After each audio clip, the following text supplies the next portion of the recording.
During the end times, there's a figure known as the Antichrist who will rule the final world government. Some people think certain politicians, religious figures, or economic leaders could possibly be the Antichrist. And while it could be entertaining speculating on who the Antichrist might be, I feel like many Christians throw around the word Antichrist without actually understanding who he is and what he'll do. So in this video, we're going to cover 10 facts about the Antichrist so that people can be more informed on what the Bible actually says about him.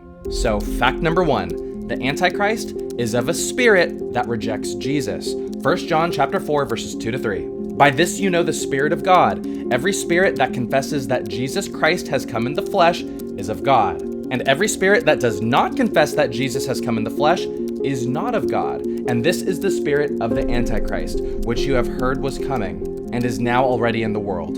In this passage, John explains to Christians that those who reject the fact that Jesus came as a human being are of the spirit of the Antichrist. And the reason why John says this is because there was a group of people at this time who were spreading lies about who Jesus actually was. And then John says that these people who denied the fact that Jesus was 100% God and 100% human are of the spirit of the Antichrist. It's also important to note that the word Antichrist means adversary or opponent of the Messiah. Or in other words, an Antichrist is someone who is against Jesus and opposes him. You see, there are many truths about Jesus. He is the King of Kings, the Judge of the world, and God incarnate. And anyone who opposes Jesus and tries to strip Jesus of who he actually is of the spirit of Antichrist. And we see more of this in 1 John chapter 2 verse 22. Who is a liar but he who denies that Jesus is the Christ? He is Antichrist, who denies the Father and the Son. So simply put, people who reject Jesus for who he actually is, as seen in Scripture, is of the spirit of the Antichrist, because in their rejection, they are opposing Jesus. And this leads us to the next fact about the Antichrist. So, fact number 2, the Antichrist is one of many. 1 John chapter 2, verse 18. Little children, it is the last hour, and as you have heard that the Antichrist is coming, even now many Antichrists have come, by which we know that it is the last hour. In this passage, John talks about how it's the last hour and how things are coming to a close regarding all of humanity. And John tells believers that the Antichrist is coming, future tense, and that many Antichrists have already come, past tense. So here we see the distinction between there being one special and specific figure that will be the Antichrist, and how there were already multiple Antichrists that the early church probably came into contact with. So please note that while there will be tons of people that will oppose Jesus, there will be one specific person that will rise above them all. And you'll see why in fact number 3. The Antichrist will be empowered by Satan himself.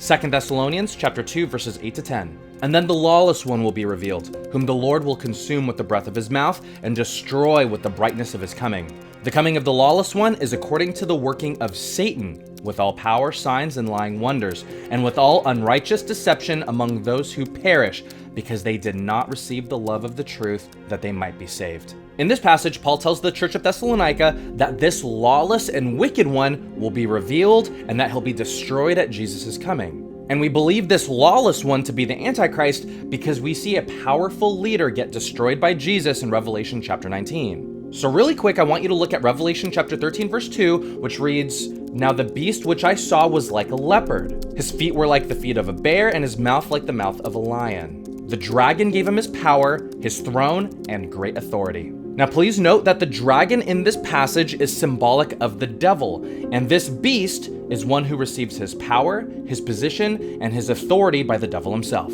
So many Christians see this beast in Revelation and the lawless one in 1 Thessalonians to be the same person, because both people will be directly influenced by Satan in a powerful way.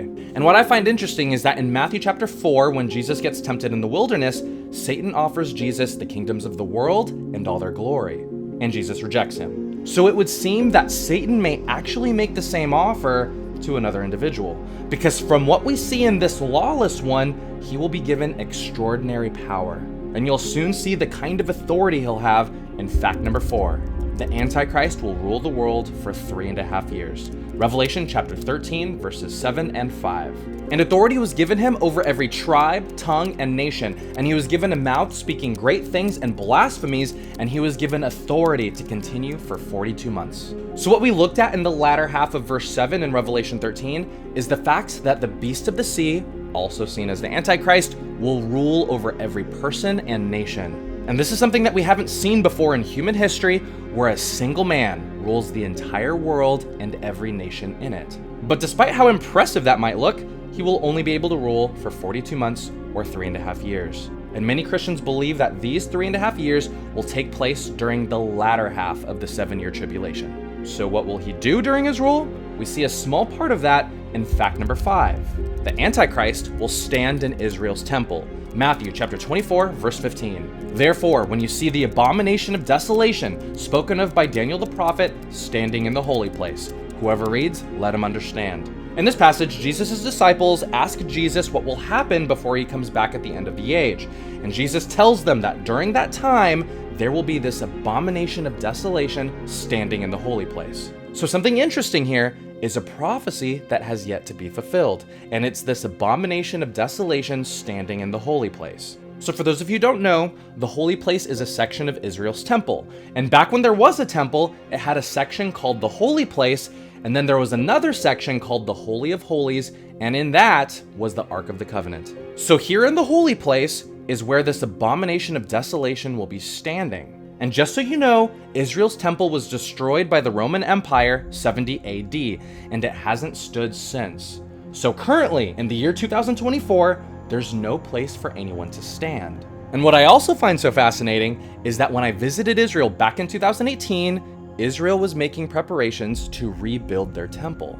I was sitting in on a presentation for Israel's future temple, and I learned that Israel has the needed materials for the building, as well as the sacrifices and the things needed for the priests. The only thing they don't have is the permission to build it yet. So as I sat there, I was just thinking how crazy it is that we're getting closer to the time where the abomination of desolation will have a place to stand. And going back to this title of abomination of desolation, one of the reasons why we believe him to be the Antichrist is because in 2 Thessalonians chapter 2, verses 3 to 4, we see the lawless one that we talked about in fact number 3, setting himself up in God's temple. So since both stand in the temple during the time of Christ's coming, we see the abomination of desolation in Matthew 24 and the lawless one in 1 Thessalonians as being the same person, the one known as the Antichrist. So why would the Antichrist want to be in Israel's temple? We see why in fact number 6. The Antichrist will exalt himself and will act as God. 2 Thessalonians chapter 2, verses 3 to 4. Let no one deceive you by any means, for that day will not come unless the falling away comes first and the man of sin is revealed, the son of perdition, who opposes and exalts himself above all that is called God or that is worshipped, so that he sits as God in the temple of God, showing himself that he is God. In this passage, Paul tells the church of Thessalonica what to expect from the Antichrist. And we see here that he'll oppose God and will make himself higher than everything that is worshipped. So he won't just exalt himself higher than the God of the Bible, he'll position himself above every deity from every other religion in the world. So in his eyes, there is no God other than himself. And that's not all. Look at fact number 7. The Antichrist will oppose God and all that God is. Revelation chapter 13, verse 6. And he opened his mouth in blasphemy against God to blaspheme his name and his tabernacle and them that dwell in heaven. In this passage, we see the beast of the sea, or the Antichrist, blaspheme, insult, and speak great evil against God. And he'll speak evil about God's name, his tabernacle, also known as the temple, and those that dwell in heaven. So this Antichrist will not be someone who is kind to people of religion. Instead, he'll establish himself as the one that ought to be worshipped, and he'll insult God and stand in God's temple and essentially tell people, there is no God, there's only me. And for those of you who think that a guy like this will be rejected by people and be repelled by his arrogance and pride, you're wrong. Look at fact number 8. The Antichrist will be worshipped. Revelation chapter 13, verse 8. All who dwell on the earth will worship him, whose names have not been written in the book of life of the Lamb slain from the foundation of the world. In this passage, John tells us more about the Antichrist, and we see here that everyone on earth that is not a true follower of Jesus will worship the Antichrist. meaning that they'll bow in submission to him.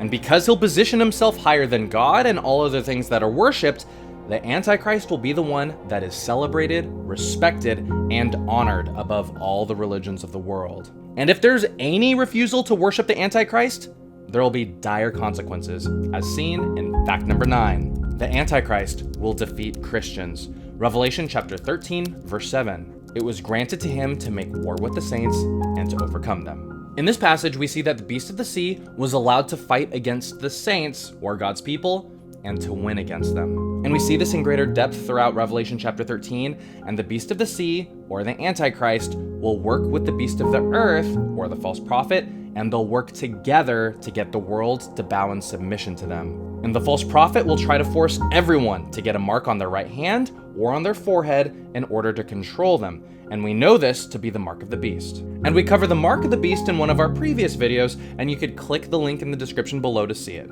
But short summary, during the rule of the Antichrist, which will occur during the tribulation, the mark of the beast will be distributed to people, and those who refuse to worship the beast and receive his mark will be given the death penalty, which is believed to be death by beheading. So not only will the Antichrist come against God, he will fiercely come against God's people, and he'll succeed in killing them, because as seen in Revelation 13 verse 7, he will overcome them and have victory over them. However, while the Antichrist may have that victory, at the end of it all, he'll lose. And we see this in fact number 10. The Antichrist will be defeated by Jesus.